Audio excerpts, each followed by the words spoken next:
ನಿಮ್ಮ ಹೆಸರು? ನನ್ನ ಹೆಸರು ರೇವಪ್ಪ ಶಿವಪ್ಪ ಎಮ್ಮೆ ಸಾಕಿನ ಮಮದಾಪುರ ತಾಲೂಕು ಗೋಕಾಕ್ ಜಿಲ್ಲಾಗಳ.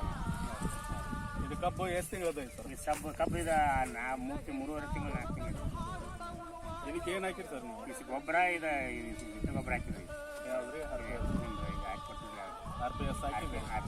ಮತ್ತೆ ಇದಕ್ಕೆ ಯಾವ ಗೊಬ್ಬರನೂ ಹಾಕಿ ಯಾವ ಹಾಕಿದ್ರಿ. ಇದನ್ನ ಯಾರು ನಿಮ್ಗೆ ಹೇಳಿದ್ರು? ನೀವು ಯಾವ ಕಂಪ್ನಿ ಅವ್ರು ಬಂದಿದ್ರು. ಈಗ ನಿಮಗೆ ಇದು ಹೆಂಗೆ ಅನ್ಸುತ್ತೆ ಸರ್? ಇದು ಒಳ್ಳೇದು ಅನ್ಸುತ್ತೆ ರೀ. ಒಳ್ಳೇದು ಅನ್ಸುತ್ತೆ. ಈಗ ನಾವೇನು RPS 76 ಏನು ಕೊಟ್ಟಿದ್ದೀವಲ್ಲ ಆ ಕಿಟ್ ಅಷ್ಟ ನೀವು ಉಪಯೋಗ ಮಾಡಿದ್ರಿ, ಮತ್ತೆ ಯಾವುದೋ ಒಂದು ಕಾಲ ಗೊಬ್ಬರ ಇದ್ರೊಳಗೆ ಹಾಕಿಲ್ಲ. ನಿಮ್ಗೆ ಹೆಂಗೆ ಅನ್ಸುತ್ತೆ ಸರ್? ಇದು ಚಲೋ ಅನ್ಸುತ್ತೆ ರೀ. ಚಲೋ ಅನ್ಸುತ್ತೆ. ನಿಮ್ಗೆ ಇದು ಚಲೋ ಅನ್ಸಿಂದ ಆಜು ಬಾಜು ರೈತರಿಗೆ ಹೇಳಕ್ಕೆ ಇಷ್ಟಪಡ್ತೀರ?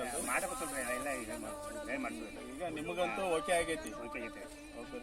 ಮುಂದೆ ನಾವು ಫಸ್ಟ್ ಇಳುವರಿ ಬಂದ್ಮೇಲೆ ಎಷ್ಟು ನಮಗೆ ಟನ್ನೇಜ್ ಒಳಗೆ ಸಿಗುತ್ತೆ ಅನ್ನೋದು ಲೆಕ್ಕ ಸಿಗುತ್ತೆ ನಮಗೆ. ಗೊತ್ತಾಗತ್ತೆ. ಈ ಕಬ್ಬು ನೋಡ್ರಿ, ಈಗ ಇದು ಒಂದೇ ಕುಳೆ ಹೌದಲ್ರಿ? ಇದು ಒಂದೇ ಕುಳೆನ ಈಗ ಈ ನಮೂನೆ ಐತಿ. ಬರೀ 2 ಸ್ಪ್ರೇ ಅಷ್ಟ ಹೊಡೆದಿದ್ರಿ ನೀವು ಹೌದಲ್ರಿ? ಬರೀ 2 ಸ್ಪ್ರೇ ಹೊಡೆದಿರೋದು ಎಷ್ಟು ಒಂದು 1.5 ತಿಂಗಳು ಆಗೈತಿ. 1.5 ತಿಂಗಳದಾಗ ಈ ನಮೂನೆ ಐತಿ ಅದು ಬತ್ತೆ. ಓಕೆ. ಇದನ್ನ ರೈತರಿಗೆ ನಿಮಗ್ ಓಕೆ ಅನ್ನಿಸ್ತಪ್ಪ ಅಂತಂದ್ರ, ನಿಮ್ಗೆ ಚೆನ್ನಾಗಿ ಅನ್ನಿಸ್ತಪ್ಪ ಅಂತಂದ್ರ 4 ಜನಕ್ಕೆ ಹೇಳ್ರಿ. ಅವರು ಕೂಡ ಸಾವಯವ ಬೆಳೆದು ಒಳ್ಳೆ ಇಳುವರಿಯನ್ನ ತೆಗಿಲಿ. ಆಯ್ತು, ಮಾಡ್ತಾರೆ. ನಮಸ್ಕಾರ.